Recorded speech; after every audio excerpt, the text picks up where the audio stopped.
Hey everybody, this is Ashley from the Articulate Coven, finally showing up in the flesh to do a couple of reaction videos to some interviews of Anne Rice by Charlie Rose from, back in the glory days, the 90s. This first one that we're going to go over is actually covering Violin, which I have not read. Fake fan, Party of Ashley. But I'm sure I'll still have some opinions on it. That's kind of my style. So without further ado, let's get rolling. Oh, before we start, we have merch. Joel surprised us all with some really fabulous merchandise. So check it out.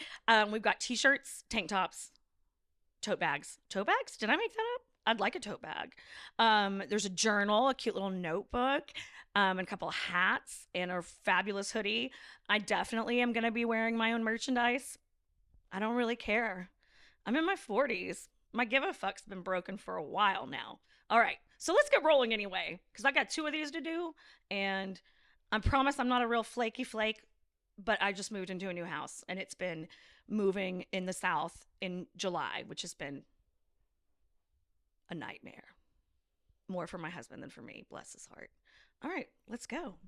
Anne Rice is often credited with reviving the supernatural genre. Supernatural She's best known genre. for hugely popular Vampire Chronicles and the Mayfair Witch series. Her latest novel, Violin, is a ghost story. It is her 18th book and tells the tale of a woman, a ghost, and a violin. The 3 travel through centuries and... This bitch loves a violin, does she not? I'm just saying. I haven't read Violin, and it's interesting that the main character is female because I do think Anne writes better for men in general, though I will say if you've been watching us or listening to us, you know Pandora is my favorite vampire. I love her. Continents haunted by memories and grief and each other. I am pleased to have Anne Rice back for her 10th appearance on this broadcast. Welcome back. Always, Thank you, Charlie. It's a great pleasure. Always a prominent topic. 18 books, is it? 18 books. That's scary. She's up to 18 books at this time. Anne looks fabulous here, by the way. She's not like, it doesn't look like she's wearing a costume. She's not all witchied up, you know. She looks fabulous. I love it. Isn't it? That's scary in itself. And when I look ahead at the projects you're doing, it's just mind-boggling. Well, I have to do this to myself. Why? I have to keep all the pressure on. I don't know. Can't I you don't know, just- but I love life this way.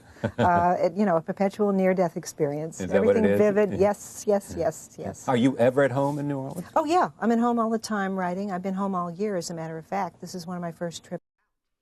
So at this time she was living in New Orleans, this is an era of Anne I really enjoy. I really liked the books that were coming out at this time. I don't know why I didn't read Violin. I was very vampire obsessed, though, and I was probably very impatiently waiting for Mimnock the Devil to come out. It's out. We didn't go on tour this year. I stayed home and wrote. I'm working on another book for next year, and there's already another one to be published in the spring. And, of course, Violin really did me in. They all do me in. But this one in particular did me in. Is this your house here, 1239? That's my house, 1239 First Street. Yeah, everybody in New Orleans knows where it is. The big mansion is behind that gate, eh? Well, that's the house I live in, which is used in the Witching Hour novels. The house that's in Violin is actually on 3rd and St. Charles. It's our Mardi Gras house. Come down and see us at Mardi Gras. Oh my God. Can you imagine partying with Anne Rice during Mardi Gras in the 90s? This is also the time that the vampire balls started down there, which I was always dying to go to, and they're still doing them. They've revived them and they're doing them again. This year sold out so fast, but I think it would be very fun if several of us could go to the next year. One. We have open house to the world. I'm not sure I can handle that. It's great. It's really great. If you go there, you're the person to be with. Absolutely, absolutely. 3rd and St. Charles. It only took you a month to write this book?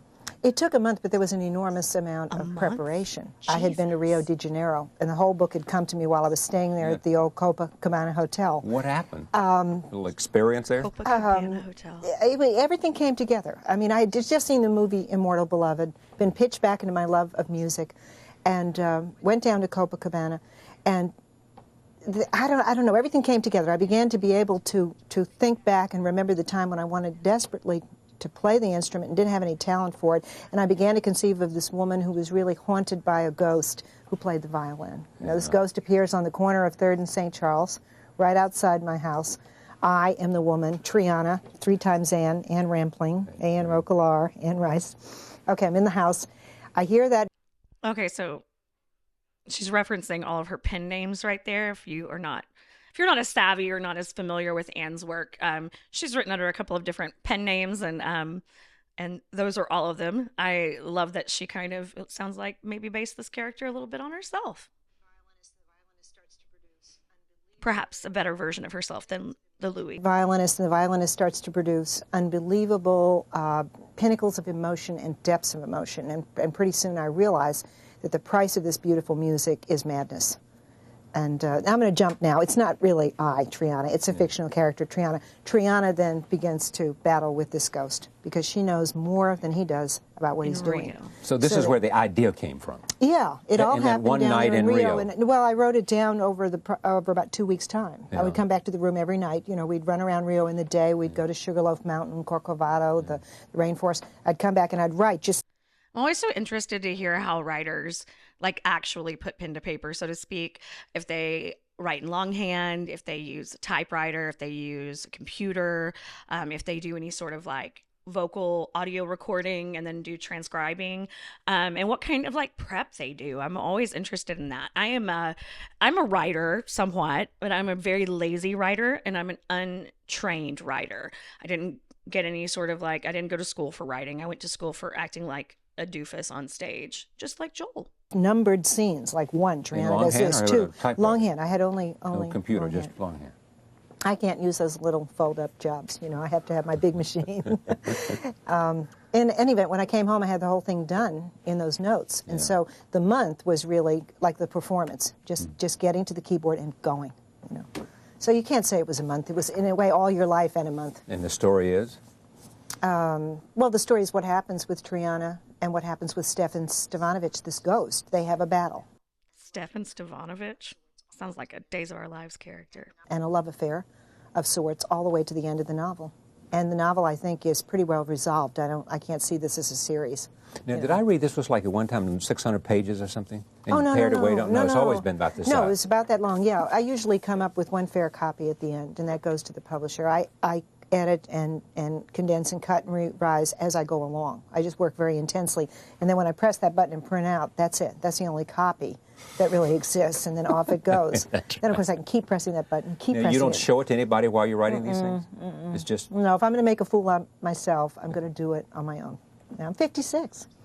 And so if I don't know how to write now, it's time to open a restaurant. I bet Anne would have opened a hell of a restaurant. I'd eat there.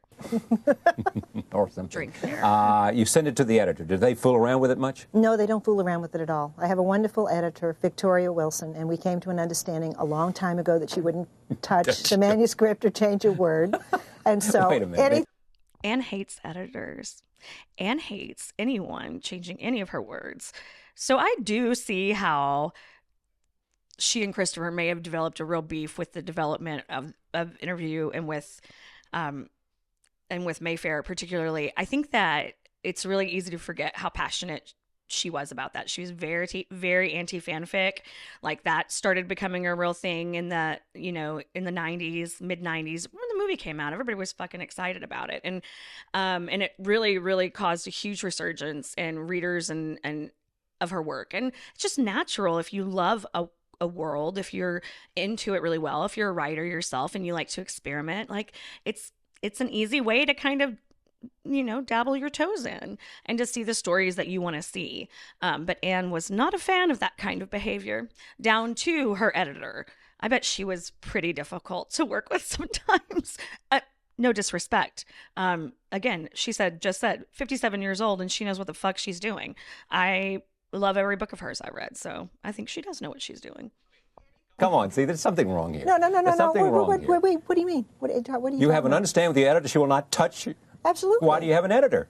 I have an editor to respond to the book, to tell you whether it's good or not? Publish the book, to produce the book, to fight for 9 months through the house, whether it's Knopf or Random House or whatever it is, to get the thing published, to choose that cover. Look at that cover. That Victoria Wilson chose that. Giving her credit for the cover. Now, that's nothing to sniff at. She did this? That's Saint Sebastian. She didn't paint it, but she chose no, it. that she chose You're being rough today. You're in a bad mood, aren't you? She's calling Charlie out for being a dick. Or being haughty, I guess. Yeah, a bit unusual. No, look, editors don't have to change what you write. They really don't. Do you think Pavarotti's voice teacher gets on the record with Pav? I mean, like it gets thin and the voice teacher jumps in and goes, ah. No, here's what I think. Every writer can be improved. Oh, no. I don't want to be improved, nor do I want to read an improved writer. Really? When I read Hemingway, I want Hemingway. When I read Dickens, I want Hemingway Dickens. used to edit himself 32. Hemingway was one of the great editors of all time, and he edited himself like crazy. Hemingway, Anne Rice, whatever. Anne Rice, sure. If Anne Rice, if anybody's going to touch your prose, where does this prejudice come from? That you need somebody to change your work. But this surrounds the whole writing profession. Like, let's take this violinist that inspired me, Leila Josefowicz. Yeah. Violinist. She really, really, really has a beef. I kind of love it. I've never seen this particular interview before, and it's really interesting to hear in her own words how she feels about editing and editing work and what she thinks the job of an editor is. I think that it's probably really different with any writer you're working with, and the more famous they are and the more established they are, fucking no doubt. I'm sure that I'm really glad Stephen King has a good editor because some of his books need some heavy editing. I don't know. Can it be improved? Could it be improved with a different set of eyes really going through and doing that work? I don't know. But I like what I got. And she's comparing it to like musicians. Like, no one's getting up on stage with a musician and playing along with them or, Let's take this violinist that inspired me, Leila Josefowicz. Yeah. Violinist I dedicate the book to. Right. Do you think anybody jumps in and dubs in another instrument with Leila? No, That's I don't. what editing is. They want to change your words. You can't let them do it. I think probably she has someone that she can go to and listen to her play and make suggestions as to how she can play it better. Well, she's 19. I'm 56. No, I've got to do it all myself. It's just the way I am. Just drawing out of sight of your personality that we all know is there. What about Enrico Caruso? I don't ever remember hearing about anybody telling him what to do. Note to self, Enrique Caruso? Google that. Oh, I bet you he took suggestions before. Oh, come on. Oh, what are you doing this to me? When did you get to be this prima donna? What did you get to be? Why are you doing this to me? Why did editing come up today? This is the 18th book. Don't you think you should have started this about book 12? She really thinks he's giving her shit. I thought we talked enough about bisexuality in other interviews. Charlie just mentioned how often they talk about bisexuality in their interviews, which is fucking hilarious because so many of her characters are bisexual. Would be not polyamorous. Polyamorous? No. I mean, they are. Yeah. Look at that cover again. That's all the bisexuality you'll ever need. Is this the most personal work of fiction for you? Nope. No, yes, it is. It absolutely is. It absolutely is. So what's so personal about this? What is it we hear and see? Well, when you put it that way, actually, it's set in the house where I grew up. It's set in the house I own. The woman in it is a person who's been through many deaths and griefs. She's a person who loves music and has no talent for music. Moi. I would have needed a violin teacher forever if I had played the violin. Right. Talk about editing. Did you know? You knew. You recognized that you had no. Yeah, I was 15, talent. and I saw Isaac Stern at the Municipal Auditorium and went to Heaven and the pawn shop and bought a violin. Yes. And then I got the best teacher in New Orleans to teach me for almost nothing. And she said, honey, you can't hear quarter tones. You will never be a great violinist. Exactly. She said, you can join the orchestra by the time you finish college, but you will never be center stage. Yes. And I wanted to be center stage. And it was an agony, and I gave it up. I would never have been anything but mediocre. Just take me through, please, the parallels between Triana and you. God, Charlie, you are really in a strange mood. Just take you through, okay? Well, she's potentially a tormented genius, as am I. She needs to be liberated through the supernatural, as do I. Yeah. Ooh, I love that. She needs to be liberated through the supernatural, as do I. I love that. Like, that's where she finds strength and where she finds equal footing and equal ground. I think that's a really cool concept. She's grieving in a great big mansion, as do I. She lives in New Orleans, as do I. She sees ghosts, as do I. And she comes out a winner. And you call me strange? No, it was an agony to write. Why? An Because existential it's so agony. personal? Really? I love that she mentioned that she sees ghosts. I don't know how you guys feel about that much of the supernatural, but I personally do believe in ghosts, and I've seen some creepy shit in my time. Joel and I both worked at an outdoor drama up in Ohio, and I straight up saw a full-body apparition there. It was fucking crazy, and there were probably 8 people with me at the time. Everybody saw the same fucking thing. Crazy. Yeah, it was. What was Would the I hardest- write something that wasn't an agony? Would I waste your time? No, exactly. What that ought to be paramount in your consideration. It is, actually. It is. That's not a bad exercise no, to sit there and think, what would Charlie Rose think of this? Exactly What right. will we talk about if I don't do a good job on this Exactly right. book? Exactly. And you still don't trust me? You want the editor to edit the book? I mean, you, of all people. Jeez, it's disillusioning. I just never heard of an arrangement between an author and an editor, which says you will not touch any word of my book. It's not that uncommon. Is that right? No, I mean, there are all kinds of writers. That's the thing about being a writer. I mean, there's so many other things. I'm going to let that let it go. I want to go back to the personal stuff. I want to learn something about Back to the personal back stuff, to the yeah. personal stuff. I want to know something about you that we don't know. I want to know something that's juicy and insightful and Read sort that of book. tells me who. I lived every word of it. Ah. No, I tell everybody everything about me. I've told you most You have more told me than a I lot. tell most people. I know. Ad nauseum. I know. That's why I always invite you back. But what can I tell you about me that nobody knows? I don't know. You There's tell me. nothing. Was anything hard here? Was anything? Yeah, it was real hard What to was write hard? about. Well, it was hard to write the scenes about Triana's mother, the alcoholic mother. It was hard to write about the roughness of life in 1947, the dust, the dirt, the roaches, the standards of living in a city like New Orleans at that time. It was hard to write about the loneliness of being in a house with a parent that's completely drunk. Ooh. I need to read this book. I definitely grew up with an alcoholic father. He had times of sobriety when I was growing up, with long terms of sobriety. But it is something else to be a child in that kind of household where you are kind of walking on eggshells. You don't want to upset anything. I think most of us that come out of that situation identify ourselves as empaths. And I don't even know if that's really real. It's just, I don't know if it's just a habit that you form. Like you get so used to like listening to any kind of tone of voice change. You get so used to thinking about how to move through the world quietly without causing any sorts of disruptions. Look for any mood changes, paying attention to like someone else's emotions that much. It is a really, really challenging way to develop into your own fully formed person. Just some little insight into my own life there. It was difficult to write that, and I did. So, you know, most people confront these kind of demons in their first novel. They go back and have to apologize to their family at the family reunion, but I did this in the 18th novel. Now you got me. You see, you're a vampire, you. You got the blood. She just told Charlie he's a vampire. He got the blood he wanted. What's the battle between Triana and Stefan? He wants to drive her crazy. He wants the music to produce a fruitless guilt, an unimportant and trivial guilt that will feed only him. And Triana realizes when this happens that her own life has been devoted far too much to this kind of guilt. And she sees this ultimate pitfall, and she says, no, I'm not going to let this happen to me. So she begins to fight him, and at one point she actually grabs the violin from him, and the violin, though it's a spectral violin, doesn't disintegrate. It stays solid, and she finds that she's able to improvise on it without an editor telling her what to do or changing a note.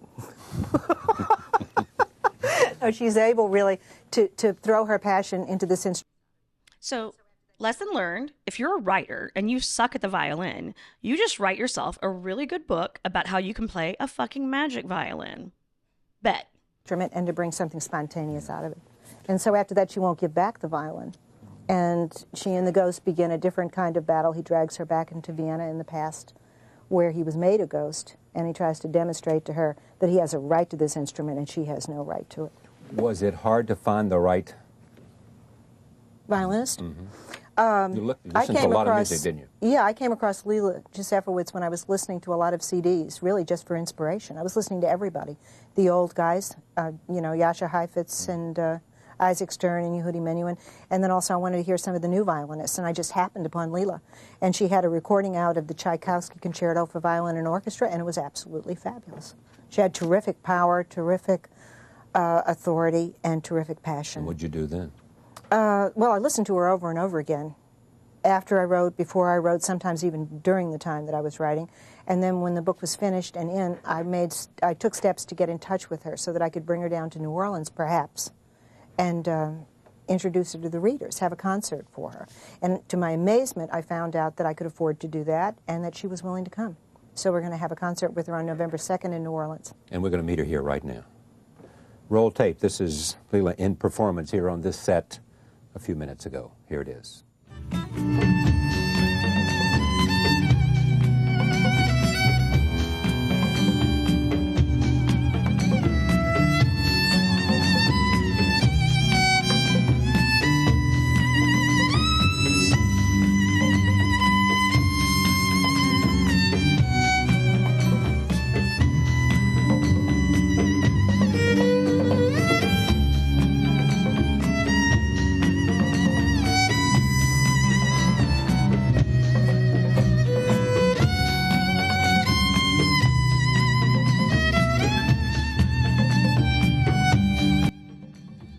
So this is not really my jam. It's lovely. Strange beat in the background that I'm having trouble in my brain matching up to what she's doing. That's making my brain do like kind of what trying to sing Sondheim music does to your brain if you're a musical theater person at all. But this is a really young gal. She's a grown-ass woman now, I'm sure. She's probably a grown-ass woman here, but I wonder what this did if this did anything for her career, you know, as a musician. Pretty obscure as a violinist, you know, for the most part. And it gets some attention from at the time, you know, one of the best-selling authors. That could be cool. Get hired to go do a concert in New Orleans for a bunch of rabid-ass fans.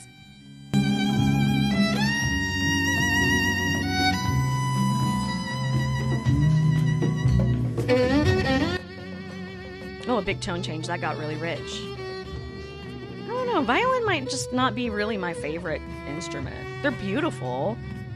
People who play them poorly play them very, very poorly.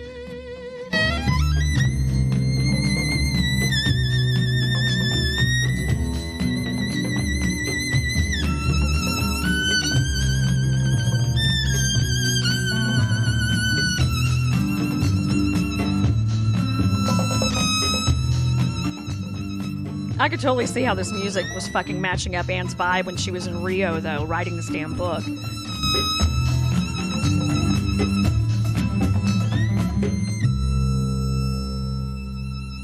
Ooh, we're not done.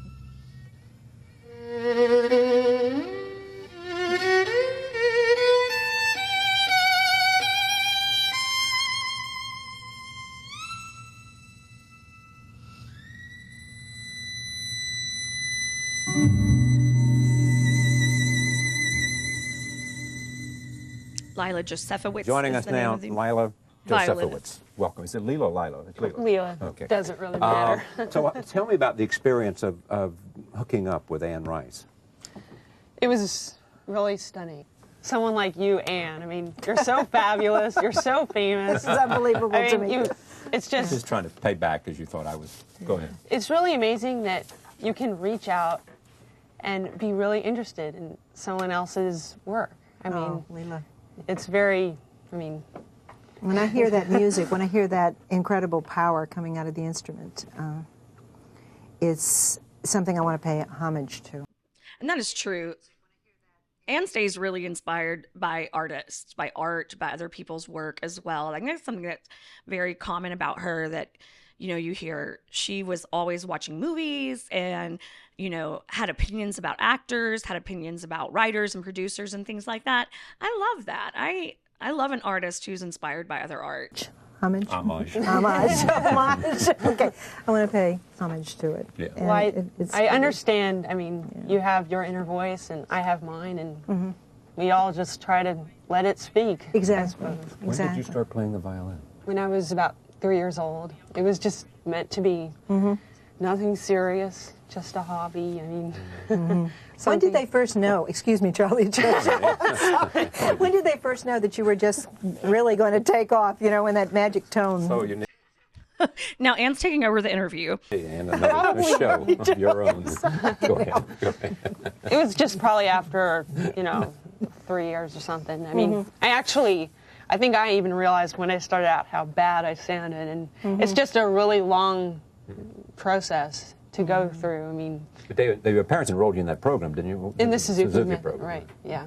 Learning to play an instrument They is fucking started me difficult. on everything. I mean, I mean, a lot of you ask me, you know, so, you know, how did you choose violin? Yeah. I didn't choose at all. I mean, They chose Oh, you. you had other chose- instruments, huh? No, they knew I loved music, but that's really all they knew, and they chose violin, and I'm really glad you chose violin. Thank you. Yeah, what's the nature of the collaboration here, other than the fact that you were promoting her and, Well, there actually and isn't. this book is called Violin? And, There isn't any collaboration, I don't think, except that she inspired me, even when I hadn't met her, and you through feel the CDs. indebted, therefore?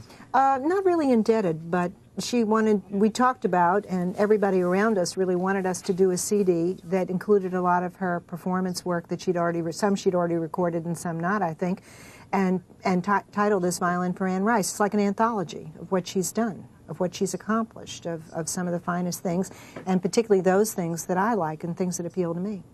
And I was all for it. I couldn't believe a legitimate violinist was going to put her name on a CD with mine. You know, this was like the childhood dream was suddenly incarnate.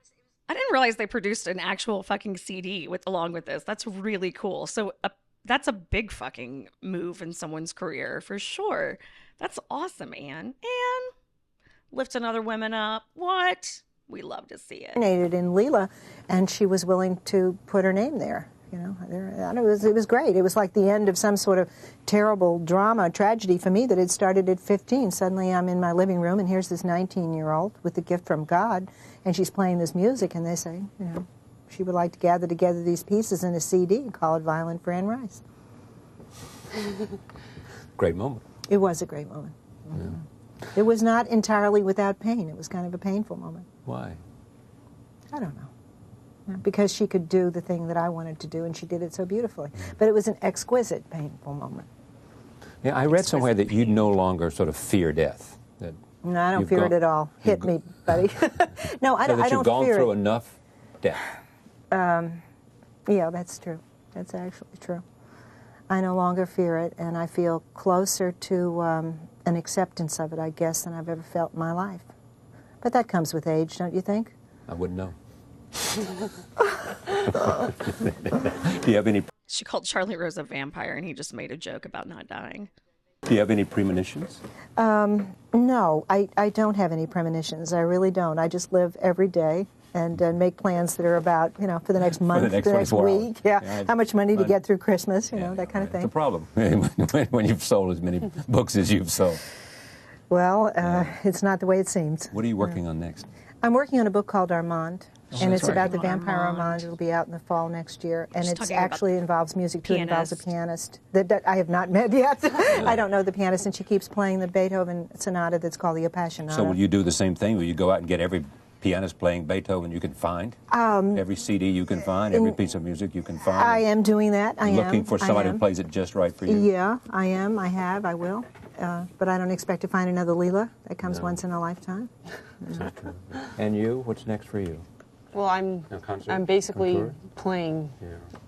a lot. And basically. home is where? Home is here in New York. I just moved here from Philly. It's great. I love it. Thank you for coming. Thank it's a pleasure you. to have Thank you on you the very broadcast. And much. as always, it's great to have you. Thank you, Charlie. It really is. This has been wonderful. It has been wonderful. It has. Now, see, people are going to think that you're mad at me. And that's No, I'm not mad at that's you. the- I love you. I love you. You don't want to leave them with the wrong impression. No. Anne Rice's book is called Violin. The CD is called Violin for Anne Rice. We thank you for joining us. We'll see you tomorrow night. See you then. That was a great interview. And now I'm going to have to look for that CD. I didn't remember that happening at all. Violin for Anne Rice was the title of the CD. So we should all go check our Spotifys and our Amazon Music or whatever else, or I don't know, try to get our hands on some real media and get a CD of it. That was really interesting. It's cool to listen to her talk about a book I'm not as familiar with, I have not read. I also really love anytime she's talking about like kind of her personal experiences. It's something that I want to get to know her more, you know, and when I see these interviews with Charlie, they have a very, very cool dynamic. It's a little antagonistic, but it seems very warm and respectful, and that's pretty cool to see too. All right. That is, I'm going to wrap it up. That is Anne Rice talking about violin and me talking about Anne Rice talking about violin. We should add it to our reading list if we haven't read it yet. I will be chatting with you guys again soon, and we'll see you on The Articulate Coven. Bye.